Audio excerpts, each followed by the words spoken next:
ये सुरीली आवाज 50 से भी अधिक वर्षों से देशवासियों की आत्मा में रची बसी है। मालवा की मिठास लिए ये आवाज है लता मंगेशकर की।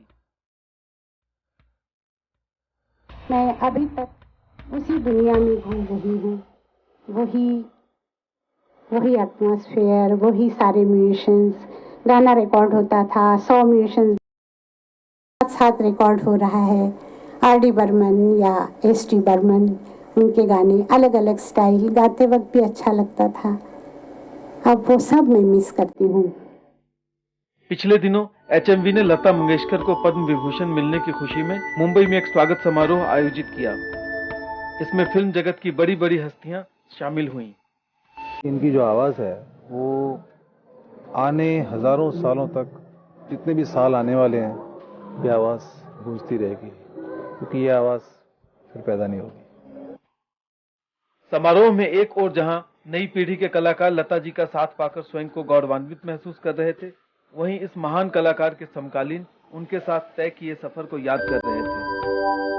ये कमाल की बात है, उनके साथ जब जब मैंने गाना गाया मैं अपने लाइन भूल जाता था। वो इतना परफेक्शन, एक इंग्लिश में एक एक्सप्रेशन है, perfection personified, that is what Lata है। भारत की स्वर साम्राज्ञी सुश्री लता मंगेशकर लगभग 50 वर्षों से भारतीय फिल्म जगत तथा विश्व को अपनी आवाज के जादू से सम्मोहित किए रहने वाली सबकी प्यारी लता दीदी ने हिंदी के अलावा अन्य भारतीय भाषाओं में लगभग 30,000 से भी अधिक गीत गाए हैं और अभी भी उनकी आवाज का करिश्मा बरकरार है। टूटे हुए सपने की सुने कौन सिसकी,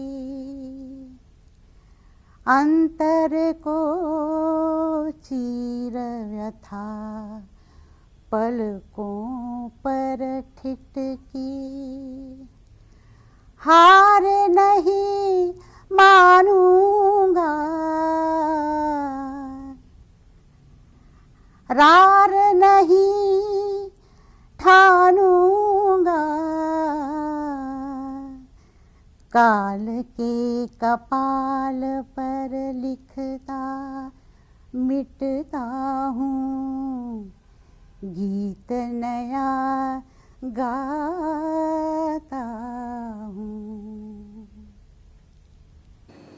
अनिलना त्यांच्या 65 वर्षाचे शुभकामना देते।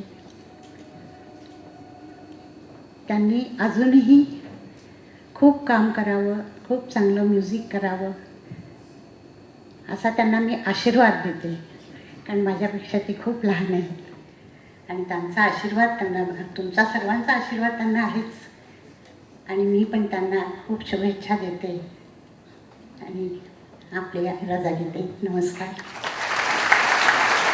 टूटे हुए सपने की सुने कौन सिसकी,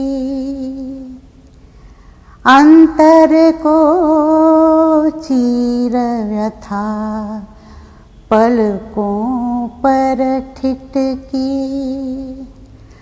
हार नहीं मानूंगा, रार नहीं ठानूंगा, काल के कपाल पर लिखता मिटता हूँ, गीत नया गाता हूँ। सिंगर्स के साथ काम करना कैसा होता था? रिकॉर्डिंग के टाइम बहुत अच्छा होता था, और हम लोग साथ काम करने का जो एक अलग ये रहता था, बहुत अच्छा काम होता था, और हंसी मजाक बातचीत ये सब होता था। एक मतलब जैसे भाई बहन होते हैं वैसे हम लोगों का घर जैसा रिश्ता था, और एटमॉस्फेयर भी वैसा ही होता था, जाते थे। आजकल क्या होता है कि जो मेल सिंगर है वो गा के चला जाता है, फिर जाके मैं गाती हूँ, या और आर्टिस्टों के साथ भी ऐसा होता होगा ना। गाने में क्या होता है कि जैसे डुएट हम लोग गा रहे हैं, तो डुएट में जब तक पता नहीं चलता कि सामने वाला क्या गा रहा है तो हमें गाने का वो मूड नहीं आ सकता है बोलों के हिसाब से। कि फिल्म का गाना होता है वो एक उस वक्त जो वहाँ फिल्म में फिल्माया जाएगा वो वातावरण जो होता है वो उसके लिए साथ गाना बहुत ज़रूरी होता है। तो वो अब होता नहीं है। म्यूज़िक भी पहले हो जाता है और गाने वाले गा के चले जाते हैं या बाद में आके गाते हैं, तो हम लोग दीवार की तरफ देख के गाते हैं।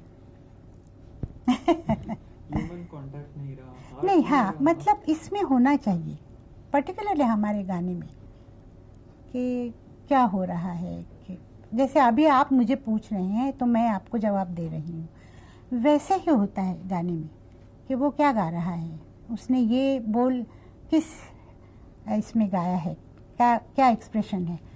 तो फिर मुझे गाते वक्त मालूम होता है कि मुझे भी इस तरह से कुछ करना चाहिए। वो उस वक्त बहुत था क्योंकि हर चीज़ साथ में होती थी, म्यूजिशंस भी होते थे, आर्टिस्ट भी होते थे, तो साथ गाने का एक अलग ही होता था। हालांकि उसमें तकलीफ़ बहुत थी। जैसे कोई बड़ा गाना था तो बड़ा गाना गा रहे हैं, लास्ट लाइन आई, गाना ख़त्म होने आया, किसी ने गलती कर दी तो फिर शुरू, तो पूरा गाना फिर रिकॉर्ड होता था। और ऐसे कभी कभी तो मुझे याद है शुरू में 28 टेक, 20 टेक, 30 टेक, मतलब गा रहे हैं गाते गाते थक जाते थे हम लोग, पर फिर भी एक रिजल्ट अच्छा होता था। हमारे हिंदुस्तान में इधर ट्रेडिशन रहा है अतर, तो क्या ये परफ्यूम उससे बहुत जुदा होता है, बहुत अलग होता है? नहीं, हमारे इत्र तो बहुत अच्छे रहे हैं। परफ्यूम उससे अलग होता है, बहुत अलग होता है। और हमारे यहाँ तो ज़्यादा चंदन का बेस वगैरह होता है, पर जिनको आदत नहीं होती है उसके लिए बड़ा स्ट्रांग होता है। जैसे मैं पहले यूज़ करती थी तो मैंने देखा कुछ दिनों के बाद मुझे बार बार सर्दी होना और गला बैठ जाना वगैरह ये सब होने लगा था, क्योंकि वो जाके ज़्यादा ज़ुकाम वगैरह करते हैं। हालांकि हमारे यहाँ उसका काफ़ी चलन था, मेरे पिताजी भी यूज़ करते थे, पर मेरे पिताजी दोनों पसंद करते थे। और वो गोवा के थे तो गोवा में तो मिलते ही थे उस वक्त बहुत अच्छे अच्छे परफ्यूम्स, तो वो वहाँ से भी लाते थे और उनकी वजह से हमें भी आदत हो गई। और हमारे घर में सबको ही पसंद है। मुझे लगता है हर घर में खुशबू तो पसंद ही है लोगों को।